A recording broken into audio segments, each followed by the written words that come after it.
Good morning, everyone. Welcome back to Coffee and Headlines. This is our morning get together live here on Facebook, where we look at headlines, news, and other important information from our city, our state, and our country. We combine that with your wonderful comments and questions and reports of places you've been or new restaurants you've tried. We combine all this information and put it to good use as a community of English-speaking locals living here in Puerto Vallarta. It is a pleasure to see you today and every day. Today is August 3rd. August 10. What am I talking about? Today is Thursday, August 10. It's Music Appreciation Presentation Day. It is Tony Bennett Day, and I am ready and I'm pumped.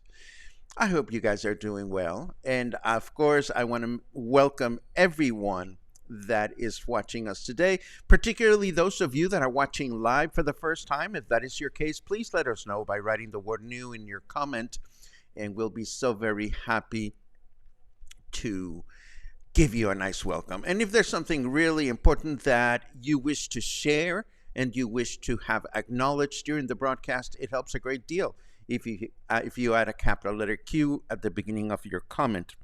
Today we have a bunch of news to share, and I have a craving to share with you. So I may be guilty by the end of the broadcast because I may end up giving you my craving. If I give you my craving, well, it's a good craving, I hope. What is it? Well, I will tell you in a second. But first, let me acknowledge a cue that looks like excellent news. Kathy just saw the surgeon, and she has been released from all restrictions except the permanent ones. She is pain-free. That is awesome. Kathy, I'll see you at the next soccer match, where I expect us to play along and not be spectators. No, I'm just kidding. Let's get started with today's news and take it from there. Let's see. Beam, beam, beam, beam, beam. And here we go. No, not yet. Here we go. Okay, so enough has been said about the Malecon disrepair in the past few months that the city has finally announced a series of improvements that will begin on the Malecon by mid-September. This was announced specifically by Cristian Preciado, who oversees the Municipal Tourism Office. He added that improvements to the Malecon will begin at Hotel Rosita and will continue south all the way to the Rio Cuale pedestrian bridge. All of this at the tune of 5 million pesos. All of this in the middle of September, which is Mexican Independence Month, which tends to see an abundance of people walking up and down the Malecon, particularly during the middle of the month, which is when we celebrate Mexican independence. I think that is just excellent timing on behalf of the city, but we'll have to see how that plays out. Good news, apparently the advances on the third and final stretch of the short highway from Guadalajara that remains to be completed can now be appreciated in Bahía de Banderas. Now, this is the stretch right before the highway drops you off the La Cruz, drop you off on the La Cruz and Guanacaxtle exit as you are driving south into the bay. Maybe you're coming back from Sayulita or elsewhere, but you come into the bay, and right before that entrance to where the La Cruz exit is, the new highway veers to the left, and when completed, it is expected to drop us off right by Puerto Vallarta's International Airport. I don't know exactly how that's going to go or where, but this work is expected to be concluded by March so that Mexico President Andrés Manuel López Obrador can deliver the completed highway by June, as he recently announced. We keep our fingers crossed. Mayor Michel was in my neighborhood, La Vena, yesterday afternoon to announce improvements on the clean water and sewer system networks along Benemérito de las Américas Street. This is between Francisco Villa and Vienna Street. These improvements will benefit 11,765 residents, including myself, that live in the colonia.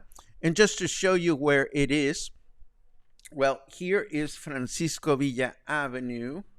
There's Whiskey Kitchen. There's Ernesto's Good Grub. There's all these places that we talk about frequently. There's a Tortas Ahogada place.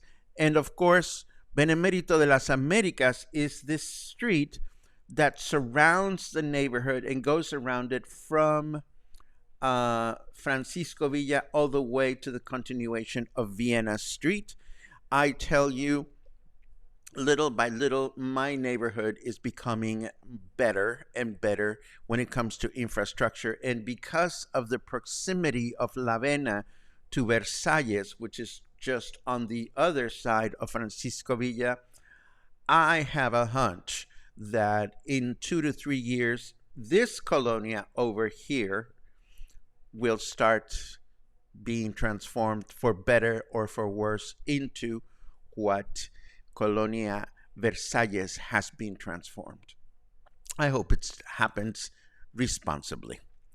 And moving right along, speaking of responsibility, Jalisco is getting tougher with drivers that have received multiple tickets for major infractions, according to recent modifications made to the state's mobility rules, transportation, and security laws that went into effect this past Saturday. What does this mean? This means that if you get a ticket for drunk driving, for example, or excessive speed, or maybe you go through a red light and you do this 3 times, you may lose your right to renew your driver's license altogether. Now, this new law apparently is not retroactive, so if you've been a reckless driver in the past, you will get a clean slate. But moving right along, and from now on, you may want to keep your driving to responsible levels, because authorities are now keeping track of those types of tickets. So, something else that has just been announced, and this may be important to some of you, if you are over 75 years of age, moving forward, if you wish to obtain a new driver's license or you wish to renew your current one, you will also need to present a medical certificate that you are physically and mentally fit to drive a vehicle. Lastly, I want to revisit this issue about the food vendors that set up shop at the Main Plaza in front of City Hall. This usually happens during the evenings. On the one hand, we have Article 4 in the municipal rules that establishes that no vendors are allowed to set up shop along the Malecon or the Main Plaza or any place like that. On the other hand, Article 36 establishes that the municipal authorities may may authorize vendors and special events in the aforementioned locations if proper permits are submitted at least 15 days prior to the event. But then Article 37 says that if things are going to be sold, then it cannot be for profit. So only nonprofit pursuits can sell chingaderas at the Malecon or the Main Plaza. So the nice lady that runs the permits department says that the food court experience that sets up shop right there at night has a proper permit. But on the other hand, City Councilwoman Carla Esparza is preparing a complaint to Jalisco's anti-corruption attorney's office to eradicate the vendors altogether. And then, of course, there are nearby established businesses, particularly restaurants and eateries, that find the competition to be unfair. But people love these booths. People love eating there. I am guilty as charged. I've eaten there a number of times. So it is a tricky, delicate situation. The outcome of it becomes or remains unclear. But it so happens that this particular location to eat is ideal for something that we will be discussing right after the weather break. So let us jump right over and see what snarky weather has to say today. That cloud looks like Ty Cobb using your severed head for batting practice. Okay, well, I don't know Ty Cobb, and I don't know about my severed head, although I was just reading about severed heads the other day. If you want to know what I was reading, feel free to write the words severed head in your comment, and I'll be happy to tell you a little bit about the new book that I'm reading. But for the time being, it is 29 degrees right now. Humidity is at 77%. Our temperature in Fahrenheit degrees is 85, and our weather forecast for today says we're going to have partly cloudy skies in the morning with thunderstorms in the afternoon, a chance of rain of 43%, a high of 32, and a low of 24. Then tomorrow, scattered thunderstorms are possible through the day with a high chance of rain, 75%, a high temperature of 31, and a low temperature of 24. With rain in the evening, says Carrot Weather.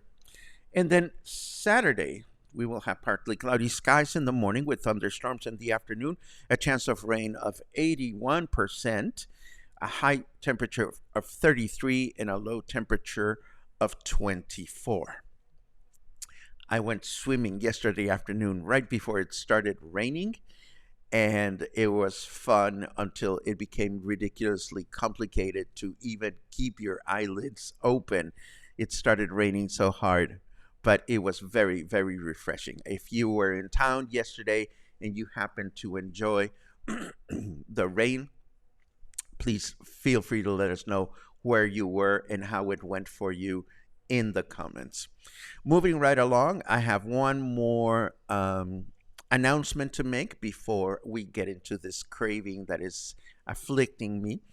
Let us hope that the caca molecule levels in local beaches along with jellyfish are gone by November, as 400 swimmers are expected to participate in an open water swimming race called Cruce Vallarta, which means Cross Vallarta. There will be two routes. One is 1.5 kilometers long, starting and returning to the Naval Museum right on the Malecon. And there will be a longer route, a little over 3 kilometers long, that will be starting at the Oasis Beach, where the caca molecule levels are high, and ending at the Malecon. This will be the first instance of this event. Ooh, I clear my throat. Now, let me tell you about this food craving that I've had since yesterday, and I want to see if you've experienced this, or maybe I can give you a nice little craving to satisfy. And I am talking about Esquites. But before I tell you what Esquites are, in case you don't know, a quick disclaimer. I'll be the first person to admit that I'm not always comfortable eating street food.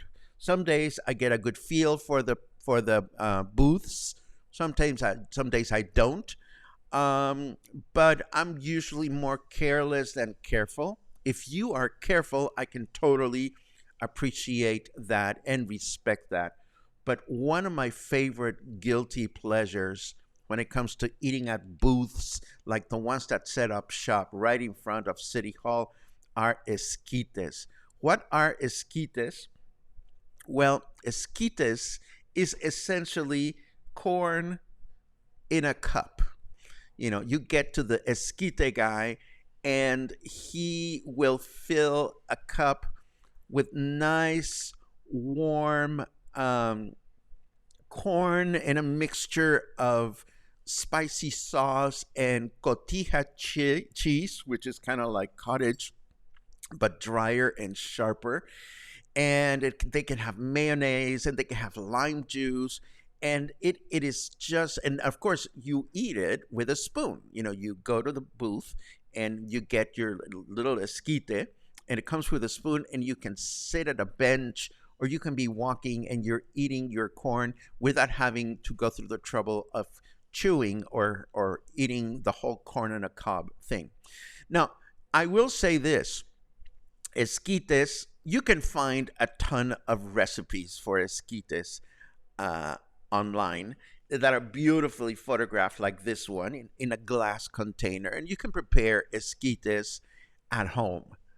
But there is something to be said about the heavenly experience of walking down the street late at night and you see the esquites and you have to have one.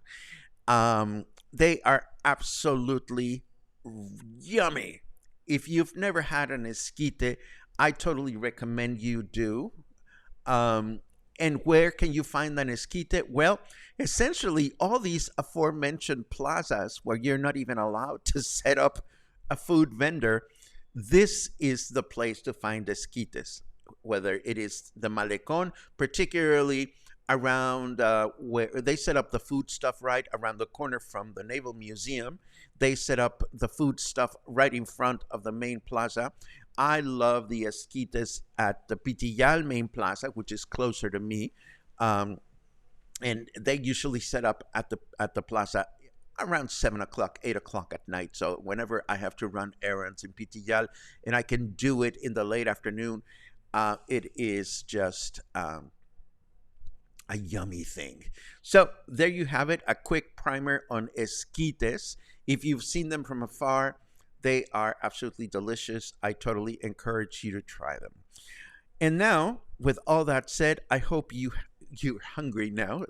I noticed a post, somebody said, I'm hungry now. But let's take a look at your comments just to see what everybody is up to. I see lots of good mornings, which I appreciate. And I am looking for cues. Looking for cues in your comments. We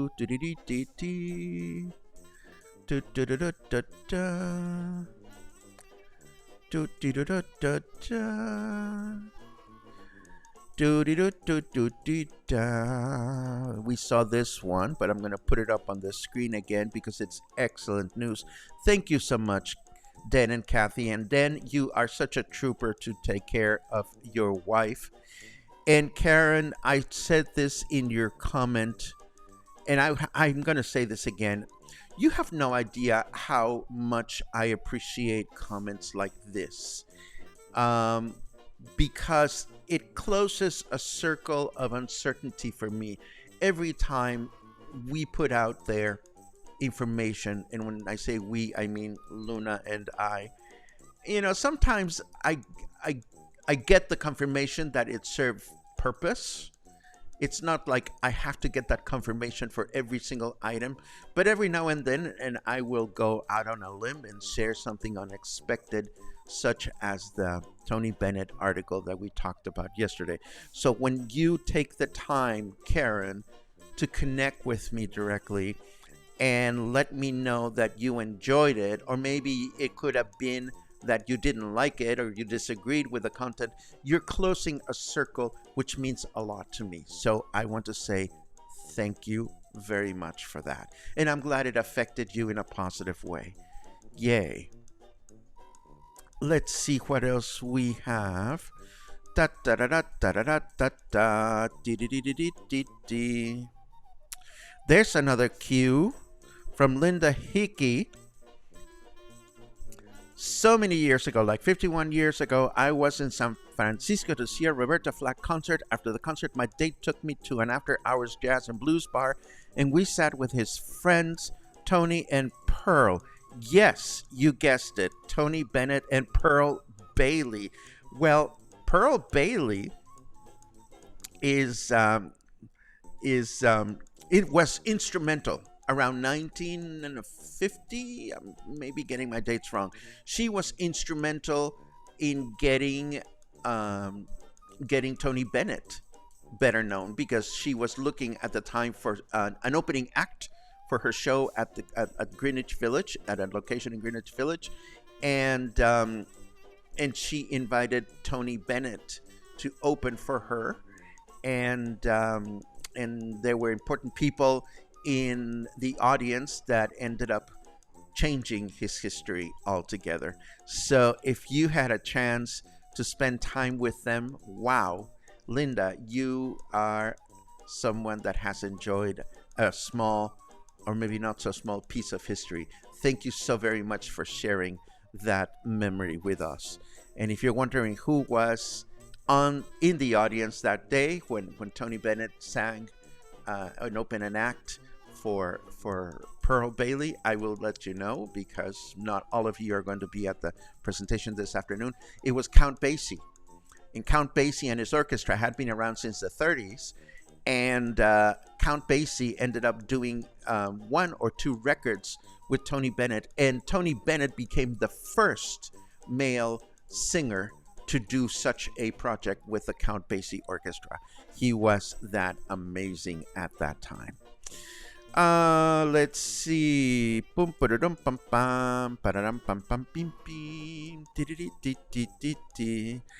I see a lot of comments about the Esquites. That's wonderful. Let's see what else we have. There's another cue. Where is the Esquite coming from? I never saw them in Guadalajara. That's a good question, Angelica. I have seen Esquites in Mexico City. In fact, I knew Esquites from Mexico City, and I am curious about their origin. I didn't go that deep into the rabbit hole, but I am happy to add that to my list of research, because it sounds like a great question. I don't know exactly where they came from, but they are absolutely yummy. Let's see what else. This does not have a cue, but thank you, Stan. I very much appreciate it. Yet another way to close a circle. It is always nice to know that it's nice to know that you are learning something new. Too hot to do the weather, says Alan Shepard. I have no idea what you're talking about. And then there's another one. Happy to share with everyone that my temporary residency application was approved. I'm headed to Puerto Vallarta to finish the process in September. So excited. I'll be celebrating at Whiskey Kitchen. Let us invoke Claude for that one. Woot woot! Almost done. Awesome. That is great, great, great news. Let's see. Jess asks, Paco, I saw your post on sea turtles. Does Puerto Vallarta have difficulties with poachers? I did night patrols in Costa Rica chasing poacher away from sea turtles laying eggs. The answer is yes, Jess. The eggs are highly coveted by people that are not as knowledgeable about these things as others. And unfortunately, there is that common belief that if you eat turtle eggs, it will give you virility. So that's one of the most common reasons that the eggs are are collected by people that shouldn't be, by poachers. So there you have it. It is a challenging thing, and of course, it's not only the poachers; it is also, birds and predators that go looking for the eggs. So that's why it is important that we all join the efforts whenever we see a turtle doing its thing, closing its cycle. It usually happens at night or early in the morning, that we call 911 to report it to the authorities. We can all do that much and help this millennial process move along. Let's see what else we have. And such wonderful background singing. I can't stop doing doody doo doing. Linda says, you are right. Pearl was very instrumental. I did my homework, and I will be talking about that this afternoon. I can't wait. Yes. Is there a difference between Esquite and Elote? Yes. Esquite is this wonderful food of the people that I just described.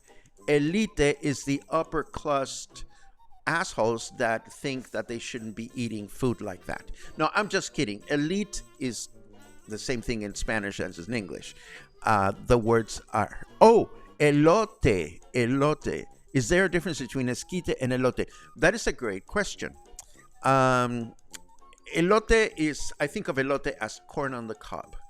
And there are some people that call esquites esquites, because that's what they're called. But sometimes, somebody might casually say, let's go get an elote.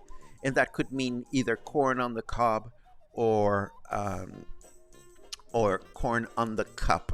In fact, the article that inspired me to talk about esquites today had to do with precisely that debate, whether they are called esquites or they are called elotes. But the proper name for the cup that has the corn inside of it is esquite. Nothing to do with elite. I realized it was a typo. And this brings us to the end of your cues and the end of today's broadcast. As always, I'm deeply grateful to inspire you, to expand your comfort level, to enlighten you as to the way we live, think, and feel and act here in Mexico, and to provide with ways for you to connect with our lives and with our way of life here in my country. If you have been so inspired, we're here thanks to you. There's the sign. And of course, I am looking forward to this afternoon, and I'm looking forward to crossing paths with some of you that I know are going to be there. And of course, I'm looking forward to seeing you again, hopefully sometime in the near future. Have a great day.